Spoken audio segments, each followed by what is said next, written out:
आबा हे 4 शब्द समजून. आज 20 तारखेला होणाऱ्या महाराष्ट्राच्या विधानसभेच्या निवडणुकीच्या संदर्भाने आपण कराड उत्तर या विधानसभा मतदारसंघातील या राज्याचे माजी सहकार मंत्री आणि जिल्ह्याचे पालकमंत्री या कराड उत्तरचे परमनंट आमदार आदरणीय बाळासाहेब पाटील यांच्या कोपाळे जिल्हा परिषद गटाच्या वतीने घेण्यात येणाऱ्या आपल्या प्रचार फेरीत शामगाव या गावी सर्व कोपाळे जिल्हा परिषद गटातील थोडेच कार्यकर्ते उपस्थित आहेत. परंतु या गावात जेवढ्या रॅल्या केल्या आम्ही या गावाचं एक वैशिष्ट्य आहे की गावातील जास्त माणसं एवढ्या उपस्थित आहेत. आज मला भीती वाटली ह्या गोष्टीची त्या तुळशीबाग शिल्लक नाही त्याच्या घरात आज सणाचा दिवस आहे. आपला दिवस बहुतेक फसला आहे. परंतु जो माणसांचा प्रतिसाद मिळाला तो खूप सांगून जातो की गाव युवराज आपल्याला 80% चालणार. या महिलांना आपण पत्रिका देत होतो, महिला आपल्याला ओळा येत होत्या, ज्या महिलेच्या चेहऱ्यावर हास्य होतं ते कळतं तेव्हाही मतदार आपला आहे का विरोध पार्टीचा आहे. तीही अतिशय आनंदाचं वातावरण होतं. गावचं माझं खूप जुनं नातं आहे. सुनील माहीत आहे ती आम्ही लहानपणापासून अगदी 50 रुपयेपासून या गावामध्ये कुस्ती खेळली. शेवटपर्यंत कुस्ती खेळली या गावात. जरी राजकारण नसलं तरी समाजकारण किंवा आमचं मैत्रीचं नातं या गावाबरोबर खूप मोठं आहे. असं नातं या गावाबरोबर आम्ही जपले लहानपणापासून ते कायमस्वरूपी जपलंच आहे. साहेबांना आज 5-5 वर्षानंतर नवीन उमेदवारी आम्ही काय कामं केली या गोष्टी प्रत्येक गावामध्ये जाऊन सांगत असतात. पण तुम्हाला एक कायदेशीर बाब सांगतो की ज्या विधानसभेचा त्या मतदारसंघात आमदार असतो त्याच्या शिफारशीशिवाय एकही काम कुठला माणूस करू शकत नाही. ही लक्षात घ्या पहिली.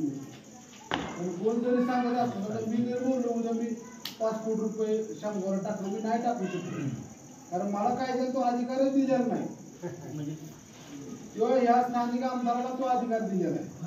पहिली गोष्ट समजत नाही. त्यामुळे कोण जरी काय सांगत असलं तर त्या बोलताना तुम्ही बोलू सोडू नका. तरुण मुलांना माझी विनंती आहे की आपल्या पार्टीला मतदान नाही. 20 तारखेपर्यंत तुम्हाला काय पण मिळेल. 21 तारखेला काय देणार आहे का तुम्हाला. तुमचा आयुष्याचं नुकसान होऊन ही साहेबांचं धोरण आहे. ही यशवंत विचार साहेबांनी जपलाय म्हणून आज 25 वर्ष साहेब या मतदारसंघाचं नेतृत्व करतायत. तरुण मुलांना आपण सगळ्यांनी समजून सांगितलं पाहिजे की चुकीच्या मार्गाने बाबा तुम्ही जाऊ नका. इलेक्शन 4 दिवसाचं आहे. 4 दिवसानंतर तुम्हाला तुमचं घर प्रत्येक बघायचं आहे. तुमच्या आई वडिलांचं बघायचं आहे. तुमचं तुम्हाला शिक्षण घ्यायचं आहे. या गोष्टी तुम्हाला करायचं आहे. तुमचं आयुष्य तुम्हाला उज्ज्वल करायचं आहे. राजकारण हा आयुष्याचा पार्ट आहे. आयुष्य पूर्ण नव्हे ते आपण सांगितलं पाहिजे. तुम्ही गंडू नका, फसू नका, बोलताना बळी पडू नका. 15 लाखांची जी योजना आली आहे आबा ती 1500 रुपये थांबली बरोबर आहे. आता फसू नका. 1500 रुपयावर 15 रुपये वरील भरतो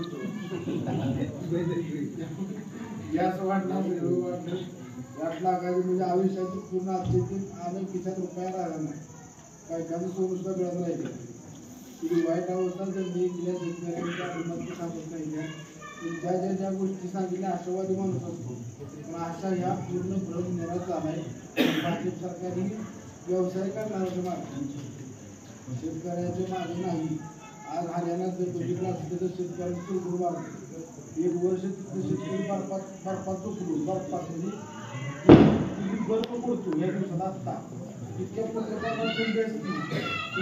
शेतकरी हरियाणा जाट म्हणून जात आहे. जात आमच्या पुढच्या सत्रात पहिल्या सोबत नावाची मुलगी जाट जातीच आहे. तो समाज असा आहे आपला मराठा समाज कसा महाराष्ट्र मागं सरत नाही मेर तरी चालेल. आता खतरनाक समाज आहे जाट समाज. शीख समाज, जाट समाज, मराठा समाज लढणारा समाज आहे. त्यामुळे आपण त्या समाजापैकी येतो. आपण लढणारी माणसं आहे. आणि लग्नाचा इतिहास घ्यायला जातो, पळून जाणाऱ्यांचा इतिहास घ्यायला जात नाही. ते लक्षात ठेवा. पण आपण लढूया. जी केंद्रातलं जी भ्रष्ट सरकार आले, जी त्रास देते आपल्या माणसाच्या त्यांच्या विरोधात मताच्या रूपाने पुढे जायचं बंद करायचं आणि आपण प्रचार करूया. आजूबाजूच्या माणसांना समजून आजूबाजूच्या माणसांना समजून सांगूया. जास्तीत जास्त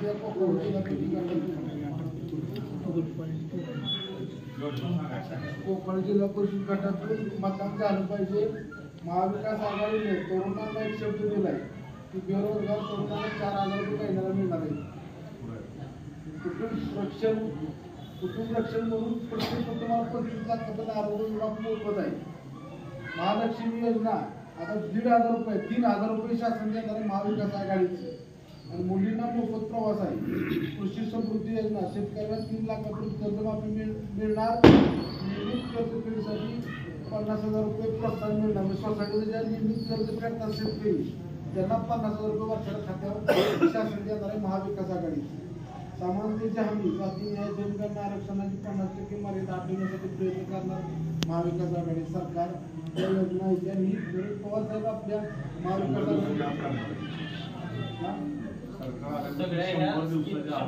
सरकार आल्याने 100 दिवसाच्या गोष्टी सर्व होणार आहेत की तुम्ही सांगितलं पाहिजे. वरच्याने कुणाला सांगितलं खाली, खालच्याने सांगितलं खाली. म्हणजे तळात पोहोचत तर आम्ही प्रत्येक घरात जाऊन सांगू शकत नाही. आज प्रमुख कार्यकर्ता आपण इथे बसलो. जर आपापल्या आपल्या मित्रांना पाहुण्यांना सगळ्यांनी समजून सांगितलं पाहिजे. मी नाही सांगितलं म्हणून काय होतंय. एक आमच्या माझा एक माझ्याबरोबर सदाशिव चुडकर नावाचं त्या पार्टीला होते कधी आणि त्याच्या मंडळीचं आमचं म्हणजे घरगुती तालमीत असलेलं वडिलांना मी सांगितलं बाबा घड्याळाला मतदान करायला साहेबांनी मतदान द्यायचं आहे. घड्याळाला मतदान वडिलांनी केलं आणि झालं साहेब निवडून आम्ही आमच्या मारुतीच्या मंदिरापाशी बसलो होतो 15 दिवसात. म्हणलं बापू असं बोलायला लागला. वडिलांनी सर कुणाला मतदान दिलं मला बघायला दिलं. म्हणजे सांगितलं वडिलांना घड्याळाला मतदान दिलं. मला थांबा विचारला देवळाच्या शेजारी त्याचं घर आहे गेला. मला तुम्हाला कुणाला दिलं म्हणजे भाऊजी आता तू भाऊजीने सांगितलं घड्याळ दिलं तुम्ही मला सांगितलंच नाही घरात कुणाला मतदान द्यायचं. या अवस्था आपली होती. आपण सांगितलं पाहिजे काही योजना आहे त्या आपलं शासन करणार आहे महाविकास आघाडीला ही तळापर्यंत रुजलं पाहिजे. किंवा म्हणजे प्रक्रियेसाठी आम्ही आलोय. आम्हाला काही कामधंदा नाही म्हणून आम्ही तर आलो नाही. त्याच्यासाठी आलोय की आपण तळापर्यंत यायला तोडून राहिली 4-5 दिवस राहिली 20 तारखेला मतदान आहे. त्यामुळे 5 दिवस आपल्याला ताकदीने काम करायचं आहे. आणि मामा येते समजा बोलसाहेब येते युवराज आहे सगळी टीम चांगली सगळी टीम आहे. तरुण पिढी चांगली आहे. महेंद्र आहे. सगळ्या पिढीने चांगलं ताकदीने काम करा. आज हा ज्या सभा म्हणतात आपण बोलतो ही सभा म्हणजे स्वसाहेबांनी द्यायला लक्ष ह्या गोष्टी आहेत त्या. आणि बरीच रस्ता येते सगळं गटरची कामं येते पाण्याचा प्रश्न आहे. विकासाला थांबणारी गोष्ट आहे. हा चालत राहणारी गोष्ट आहे. आपण साहेबांच्याकडे भांडून काम आलो माझा पुढाकार असा स्वतःचा.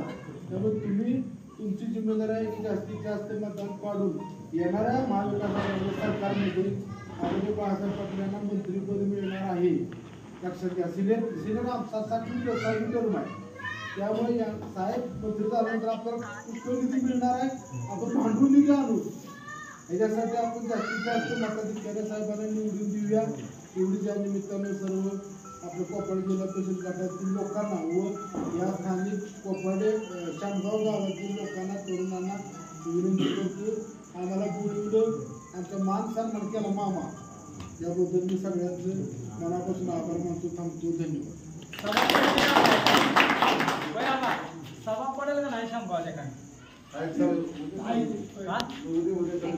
एक आभार मानतो फक्त.